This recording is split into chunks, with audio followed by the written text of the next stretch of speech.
ഇന്ന് മനുഷ്യൻ പുരോഗമനത്തിന്റെ വല്ലാത്ത പാതയിലാണ്.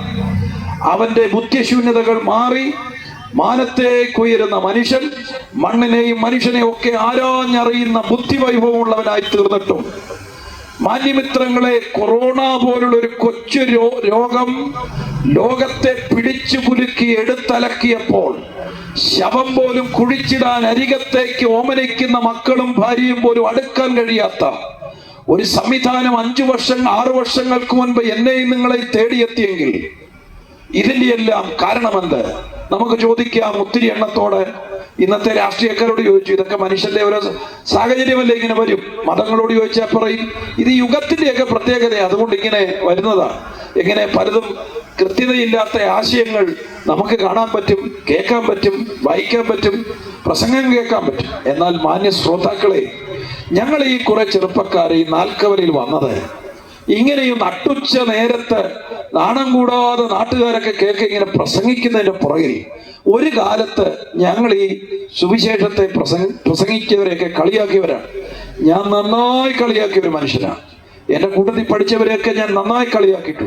ഞാൻ പറഞ്ഞത്, ഇന്ന് ഞാൻ ഇത് പ്രസംഗിക്കുന്നതിൻ്റെ കാര്യം, പ്രിയമുള്ളവരെ, ഞങ്ങളുടെ ജീവിതത്തിൽ, ഞങ്ങളുടെ കൂട്ടത്തിൽ നിൽക്കുന്നവരുടെ ജീവിതത്തിലെ മദ്യത്തിനും മതത്തിനും മനുഷ്യർക്കും ആശയങ്ങൾക്കും ചെയ്യാൻ കഴിയാത്തത്. ഉദാഹരണം, സമാധാനം വാങ്ങിക്കാൻ കിട്ടിയാൽ എനിക്ക് നിങ്ങൾക്കും 1 കിലോ സമാധാനം, 2 കിലോ സമാധാനം, 5 കിലോ സമാധാനം എന്നൊരു കണക്ക് വെക്കാൻ പറ്റുമോ?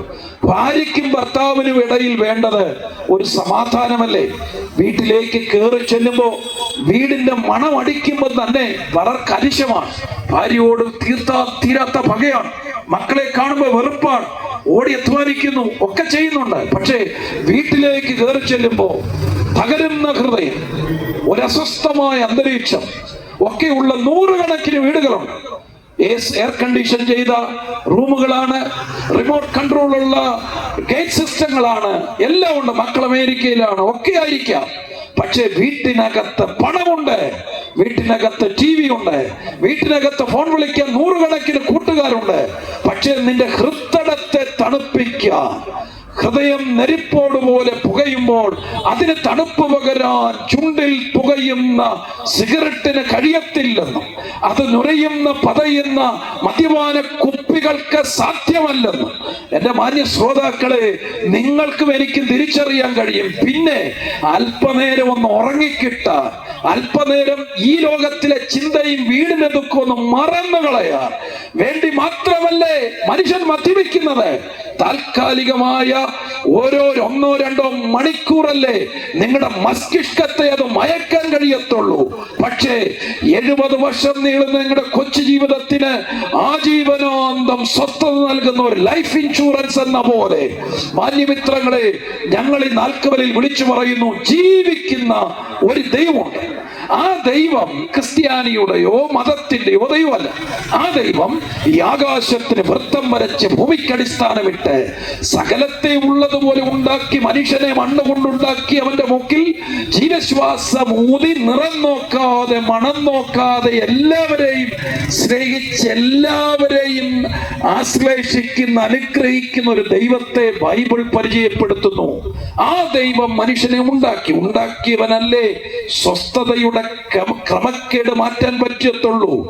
മഹേന്ദ്ര വണ്ടി ഉണ്ടാക്കിയവന്റെ കമ്പനിക്കല്ലേ മഹേന്ദ്രയുടെ സ്പെയർ പാർട്സ് വിതരണം ചെയ്യാൻ പറ്റൂ എന്ന് പറഞ്ഞതുപോലെ, മാന്യമിത്രങ്ങളെ, നിങ്ങളുടെ ഹൃദയത്തിന്റെ സ്പെയർ പാർട്സുകളെ മാറ്റി സുന്ദരമാക്കാൻ, പണിതെടുക്കാൻ കഴിയണമെങ്കിൽ നിങ്ങളുടെ ഹൃദയങ്ങളെ നിർമ്മിച്ചവന് തീർച്ചയായും സാധ്യമാകും എന്നല്ലേ അതിന്റെ അർത്ഥം. ഞാൻ പറഞ്ഞു വന്നത്, മാന്യമിത്രങ്ങളെ, ബൈബിളിൽ ഒരു ദൈവത്തെ കുറിച്ച് പറയും, ജീവിക്കുന്ന ഒരു ദൈവം.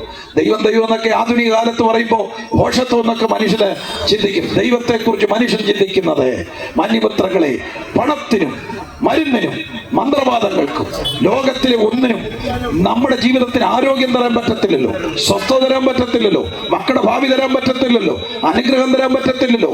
വീട്ടിൽ ഭാര്യയ്ക്കും ഭർത്താവിനും മധ്യേ, ഭാര്യയ്ക്കും മക്കൾക്കും മധ്യേ, എനിക്കും നിങ്ങൾക്കും മധ്യേ ഒരു സമാധാനം എന്നൊരു അന്തരീക്ഷം ഉണ്ടാക്കാൻ ആർക്ക് കഴിയും? ആ അന്തരീക്ഷത്തെ ഉണ്ടാക്കാൻ കഴിയുന്ന ഒരു ദൈവത്തെ ബൈബിൾ വിളംബരം ചെയ്യുന്നു. അതിങ്ങനെ ഞാൻ നിന്റെ വീട്ടിൽ വന്നാൽ സമൃദ്ധിയായ ജീവൻ ഉണ്ടാകും. പിശാച് വന്നത് അറുക്കാനും മുടിക്കാനും, ഞാൻ വരുന്നത് സമൃദ്ധിയായ ജീവൻ തരാൻ. എന്റെ സമാധാനം ലോകം തരുന്നത് പോലെയല്ല. ബൈബിളിൽ പറയുന്ന ദൈവം ജീവിക്കുന്ന ദൈവം എന്ന് ബൈബിൾ പറയുന്നത് ഇന്നേക്ക് 2500 വർഷങ്ങൾക്ക് മുൻപ്, 3000 വർഷങ്ങൾക്ക് മുൻപ്, എന്റെ മാന്യ ശ്രോതാക്കളെ, ഇന്നത്തെ ബെഞ്ചമിൻ നെതന്യാഹുവിന്റെ വല്യപ്പൻ, ബൈബിളിലെ ഒരു ചരിത്രം ഞാൻ കൊണ്ടുവരികയാണ്. മനുഷ്യ ചരിത്രങ്ങളിൽ 720 കോടി മനുഷ്യൻ ഇന്ന് ഭൂമിയിലുണ്ട്. അവരെല്ലാം ഇത് വിവിധ മതങ്ങളും ആശയങ്ങളും ചരിത്രങ്ങളും ഒക്കെ വിശ്വസിക്കുന്നവരാണ്. നല്ലത് തന്നെയാണ്.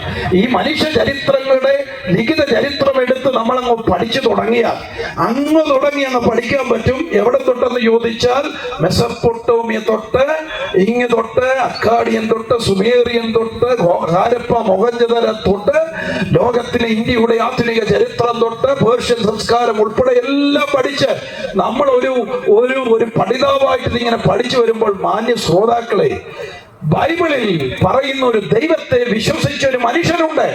ആ മനുഷ്യന്റെ പേര് അബ്രഹാം എന്നാണ്. ആരാണ് അബ്രഹാം? ഇന്നത്തെ ബെഞ്ചമിൻ നെതന്യാഹുവിന്റെ വല്യപ്പന്റെ അങ്ങേ തലയ്ക്കുള്ള ഒരു മനുഷ്യൻ. ആ മനുഷ്യൻ ഇന്നത്തെ ഇറാഖിലാണ് താമസിച്ചിരുന്നത്.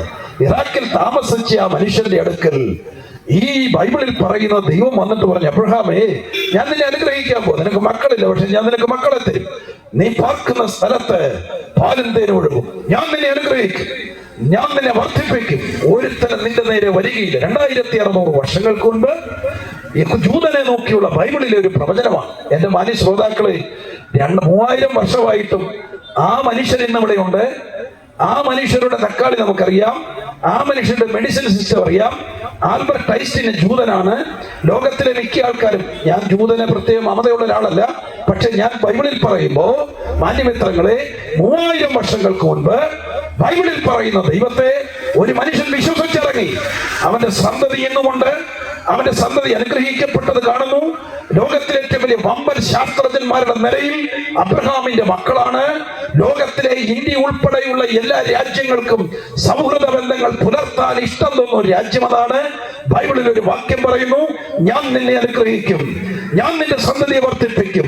3000 വർഷങ്ങൾക്ക് മുൻപ് ബൈബിളിൽ ഒരു പ്രവചനത്തിന്റെ ഭാഗം, ഒരു അനുഗ്രഹിക്കപ്പെട്ട സന്തതിയുടെ ഭാഗം നാം ഇന്ന് കാണുന്നത് ഇസ്രയേലിലാണ്. ആ